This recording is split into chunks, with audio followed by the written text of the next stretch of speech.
Приветствую вас, друзья, в эфире «Геоэнергетика Инфо». С вами на связи я, Светлана Пикта, и Борис Марцинкевич. Борис Леонидович, здравствуйте. Всем добрый день.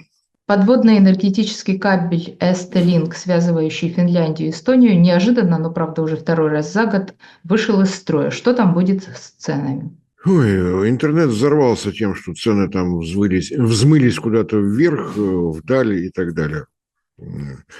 Приводится сравнение почему-то с Финляндией. В Финляндии в 50 раз дешевле. И все это в каком-то таком сенсационном режиме. Ну, если уж с Финляндией сравнивать, то летом, опять же, на тот момент, когда кабели еще ремонтировали, разница в ценах была вообще в 100 раз. Сейчас 50, так что для Эстонии это точно не сенсация. Я не очень понимаю, почему такое соотношение. Все три республики Прибалтики и Финляндия работают в рамках энергобиржи Nord Pool.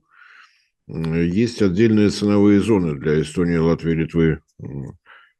Почему такая разница? Это, видимо, какие-то сложности формирования цен. Ну, особых причин для того, чтобы выяснять это, я лично не вижу. В Финляндии энергосистема более емкая, разумеется, чем в Эстонии. И, кроме того, в Финляндии не только время от времени работает новый атомный энергоблок в составе атомной электростанции Олкилуота. Ну, когда получается, тогда он работает. Ну и достаточно большое количество ветроэлектростанций. И были уже моменты, когда и на тот момент сентябрь-октябрь, когда кабель был в полном порядке, перетоки шли достаточно активно. В Финляндии цены умудрялись оказываться просто отрицательными. В Эстонии меньше 1 евроцента за киловатт. Ну, правда, недолго. А сейчас, если смотреть на динамику цен, на тот момент, когда кабель работал, средняя цена была 3,23 евроцента за киловатт. Пересчитывать просто умножаем на 100, 3 рубля. Совершенно нормально. Один сегодняшний, по данным ST Эллеринг, компания, которая отвечает за транспортировку электроэнергии. То есть то же, что у нас в Россети, наверное, так можно такую аналогию провести. 15,52. То есть цены выросли в 5 раз за 2 дня. Ну, в принципе, не сказать, чтобы очень весело, но, на мой взгляд, вполне терпимо. Что характерно, такие же цены установились и в Литве, и в Эстонии, и в Латвии.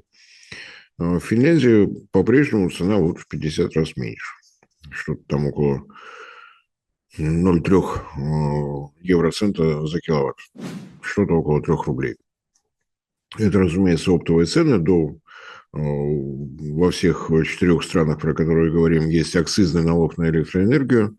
У нас такого нет. И сверху НДС плюс оплата за транспортировку.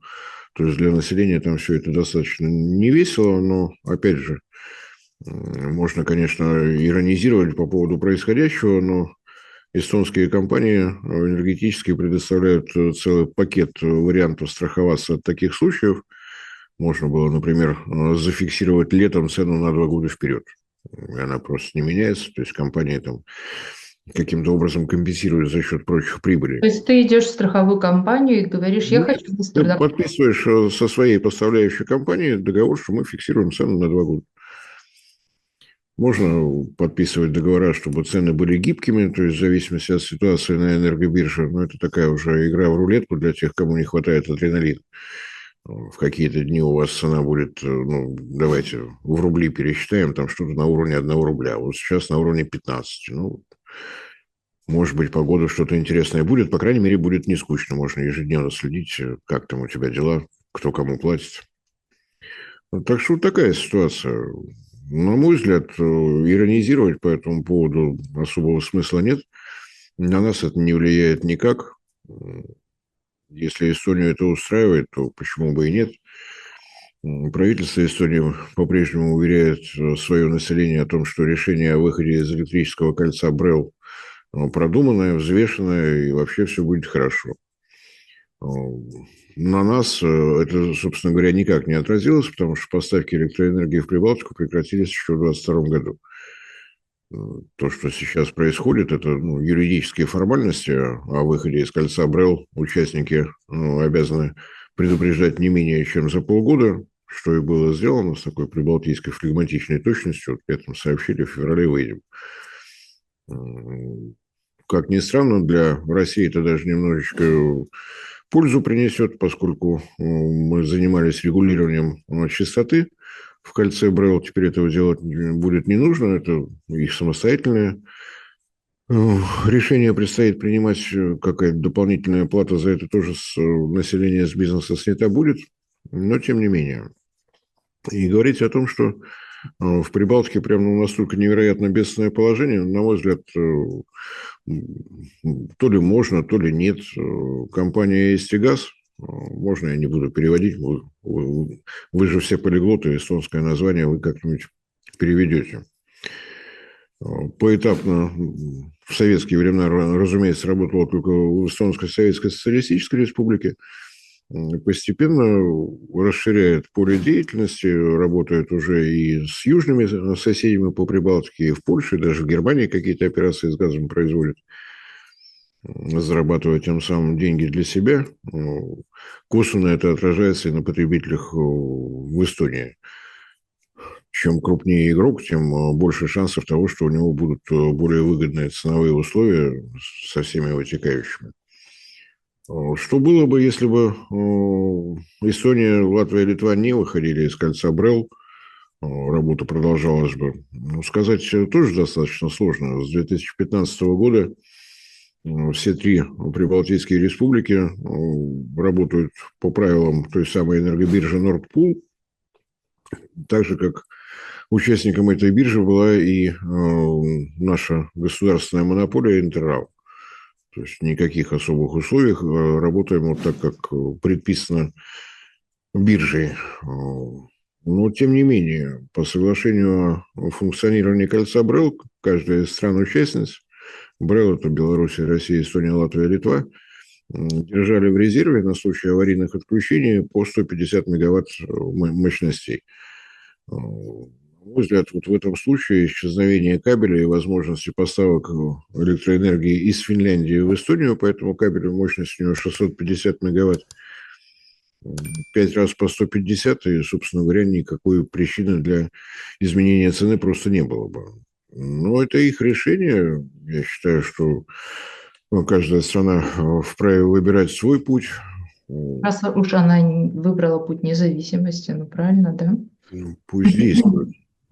С чисто технической точки зрения, если не касаться там всех этих политических вопросов, они какие-то невеселые, пусть политологи об этом рассказывают, страховаться от таких ценовых колебаний Эстония имеет возможность только одним способом – строить дополнительные резервные мощности. Других вариантов нет.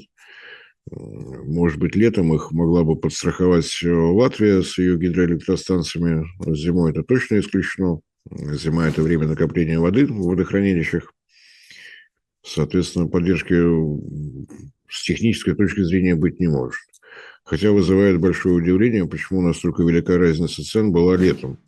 Летом как раз тот самый каскад гидроэлектростанций в Латвии мог бы подстраховать.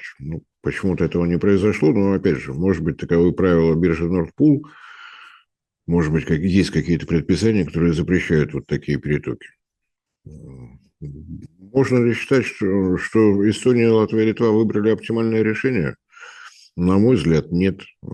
Совершенно не полезно ни для населения, ни для других конечных потребителей вот такие колебания цены от 3 евроцентов до 15 евроцентов за двое суток. На мой взгляд, вряд ли это приносит пользу той же промышленности, потому что рассчитать, какова себестоимость выпускаемой тобой продукции в таких условиях довольно непросто.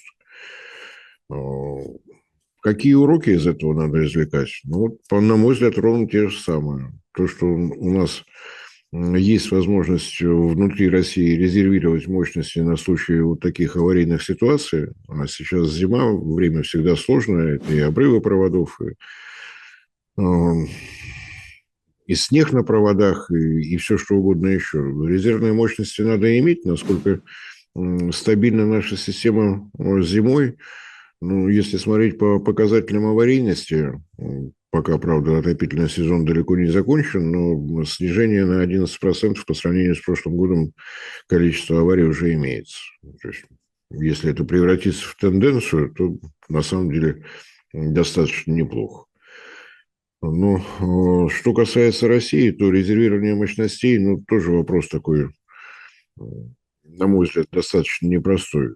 У нас можете поупражняться самостоятельно. В начале каждого года системный оператор дает отчет, какова установленная мощность единой энергосистемы России и какое количество электроэнергии выработано. Растут те и другие числа, вроде бы все хорошо, но есть такое понятие, как коэффициент использования установленной мощности.